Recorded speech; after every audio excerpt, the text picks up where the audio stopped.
Venezuela থেকে দেশটির president Nicolas মাদুরোকে আটকের পর তাকে নিউ ইয়র্কের মেট্রোপলিটন ডিটেনশন সেন্টারে রাখা হয়েছে। কংগ্রেসের অনুমোদন ছাড়াই এই অভিযান চালানো হয়েছে বলে জানিয়েছে হোয়াইট হাউস। মাদুরোর অনুপস্থিতিতে ভেনেজুয়েলার তেল খাত যুক্তরাষ্ট্র পরিচালনা করবে বলে জানায় ডোনাল্ড ট্রাম্প। এদিকে এমন ঘটনার নিন্দা জানিয়েছে চীন ও রাশিয়া। বিস্তারিত জানাচ্ছেন আব্দুল মালিক।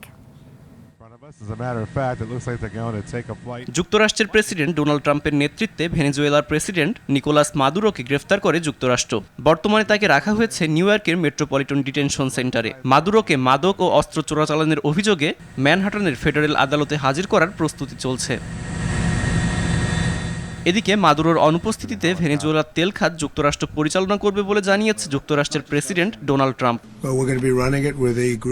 আমরা এটি পরিচালনা করব এবং নিশ্চিত করব যে এটি সঠিকভাবে পরিচালিত হচ্ছে। আমরা তেল অবকাঠামো পুনর্নির্মাণ করতে যাচ্ছি, যার জন্য বিলিয়ন বিলিয়ন ডলার খরচ হবে। তেল কোম্পানিগুলো সরাসরি অর্থ প্রদান করবে। আমরা নিশ্চিত করব যেন তেল খাত সঠিকভাবে পরিচালিত হয়।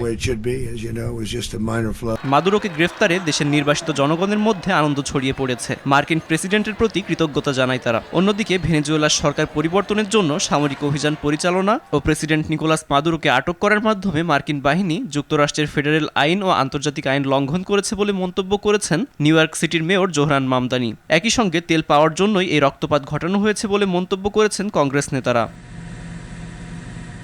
ভেনেজুয়েলায় সরাসরি সশস্ত্র আগ্রাসনের ঘটনায় নিন্দা জানিয়েছে চীন ও রাশিয়া। এদিকে এ ঘটনাকে স্বাগত জানিয়েছে ইসরায়েল। শনিবার এক বিবৃতিতে ইসরায়েলের পররাষ্ট্রমন্ত্রী গিদিয়ন সার এই ঘটনাকে ঐতিহাসিক মুহূর্ত হিসেবে বর্ণনা করেন। আব্দুল মালেক, RTV।